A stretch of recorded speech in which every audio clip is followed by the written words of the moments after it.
Okay, what we're going to look at now is the median rule. So this is just another one similar to the mid segment where we're going to do a proof, but what I expect you to know is just how to use it, okay, and where this came from. So what is a median? That's the first question. So with a median, if we have, let's make it A, B, C here, okay, a median is a line that joins a vertex in a triangle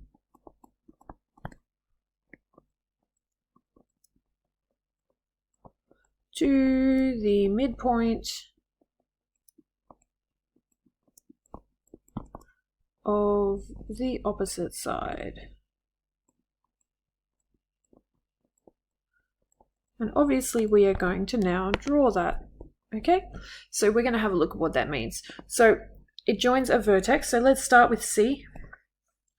And that joins the midpoint of the opposite side. The midpoint of the opposite side is roughly here. The opposite side is side AB. And we have a line that joins those 2 points, okay? And this is what we call a median. Okay, and you can see here that these two lengths are the same. Okay, so this is called a median. You actually worked with a median in the second year. You did some work with these with triangles. All right, so what we're going to do is we're going to find some properties of a median that are useful for you. Okay, so let's draw a triangle. Firstly, we're going to start with a proof. But as I said, the main thing is that you understand not necessarily I don't necessarily expect you to be able to reproduce a proof, but more just that you can use it and that you know how a median works. Okay, so here we're going to have triangle A, B, C. Okay, and what we're going to do is we're going to look at two medians in here. We're going to look at the median starting at C. So this median here, this will be point R. And we're going to look at the median starting at B. So it's going to join over here. So this is our other median, and this is going to be point Q. Okay, what I'm going to call the point in the middle is S, because we tend to use an S there in the middle. All right, now, if we make an extra line, just to make things a little easier for us, we're going to put an extra line in. I'm just going to make these ones straight first. We'll add an extra line between Q and R. Okay, now, we said that point R is the midpoint of AB, and point Q is the midpoint of AC. This is important, so we're going to write this down because this is going to be important for our proof here. So R is the midpoint of AB, and that is because it's a median. Okay. We also know that Q is a midpoint of AC, and we also know that because it's a median. These are really given. Okay, now because of this, we know therefore QR is a mid-segment. Okay, because it joins two midpoints. So that's quite nice. QR is a mid-segment. Fantastic. Now, because we know that QR is a mid-segment, we also then know that QR is parallel to BC. Why do we know that? Because it's a mid-segment. Okay, and we also know that QR is half the size of BC. We also know that because it is a mid-segment. Now, how are we going to use these? Well, knowing that QR is parallel to BC means that we can now do a similar triangle proof. Okay, now it's not the similar triangle that you're expecting, because what we're actually going to be looking at is triangle QRS, so this guy here, and triangle SBC, which is this triangle here. Okay, mostly when there have been triangles that look like this, we've been looking at the bigger one and the slightly smaller one of the same. But in this case, we're not. So, firstly, with these two triangles, you know that these two angles here are the same. So we're going to say here that, firstly, angle QSR is equal to angle BSC. And the reason is opposite. So these are opposite angles. Okay, that was nice and easy. The next one is, and this is where the parallel sides comes in, and we should mark those in there. You can say that this angle here is going to be the same as this angle here. Okay, and we can do that because we can make here that nice Z shape. Okay, we can make a Z using those parallel lines. Therefore, we know angle RQS is equal to angle CBS. And the reason is alternate. Okay, we can also prove the third angle is equal, so we can do SRQ and SCB, but we don't need to, because once you've proven that two angles are equal, you know automatically that the third one is from angle sum. So therefore, triangle QSR is similar to triangle, now Q was the purple one, we're starting with purple, so B, then S, and then C, and the reason was A. So we've now proven that these two triangles are similar. However, we also know this important bit of information up here, which is that QR was half of BC. Okay, so we know that these triangles are in an enlargement of a half, or an enlargement of 2. Okay, so the side lengths in BSC are twice the side lengths of QRS. So this is where it gets a little complicated for some people to understand. I'm just going to make a quick copy of the picture so we can have it a bit further down. Okay, so this is our triangle here. And if you look at these lines within this triangle, I might just also erase a couple of things to make it clearer. Okay, if we look at these two triangles, you know that QR is half of BC. Okay, that means that SR is half of SC. Okay, we also then know that QS is half of SB. Now, if we look at it the other way around, it actually becomes a little bit easier to understand what we're trying to find here. So what we can say is that BS or SB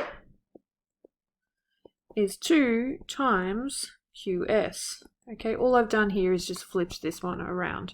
So SB is 2 times QS. Now, what that means is that where this median crosses, we have 2 QS here, and we have QS here.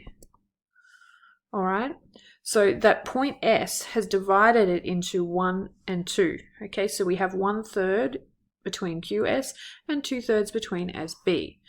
All right, I know this is a little bit strange. It's a little bit different to what you normally look at, but it's quite useful. So we can look at the other one the same way. So SC is 2 times SR. So again, SC is 2SR, and SR is SR. Okay, so what you can see is this point S has divided our triangle. It's divided the medians into 2 to 1. So we have 2 parts in green here. I'll highlight it for you. We have 2 parts here versus 1 part here. Okay, 2SR versus 1SR. On the other median, we have 2SQ or QS, and here we have 1QS. Okay, so the feature of the median is where the centroid, and that's the point, the centroid is the point where 2 medians intersect. Okay, and that's that point S. All right, and the centroid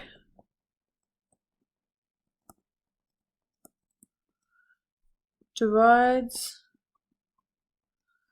the medians into a ratio of 2 to 1. Okay, so this is what we get from the median rule. The centroid is that point where those medians intersect, and it divides them into a ratio of 2 to 1. So each median then becomes 2 in the bigger section and 1 in the smaller section. There is also a third median here, so if we were to add the third median, you'll find it gets exactly the same treatment. I'll draw it in, but then we'll get rid of it. So if we make a median from A across through S, you'll see here you will also get 2 and then 1 on the smaller side. Okay, so this is also divided. AS is twice S, whatever letter we would use for the third one, T. Okay, so this is the median rule, that the centroid is the point where 2 medians intersect, and this centroid divides the medians into a ratio of 2 to 1. Now, how can we use this? Because this is the most important thing. I don't care about you guys knowing the proof, I care about you using it.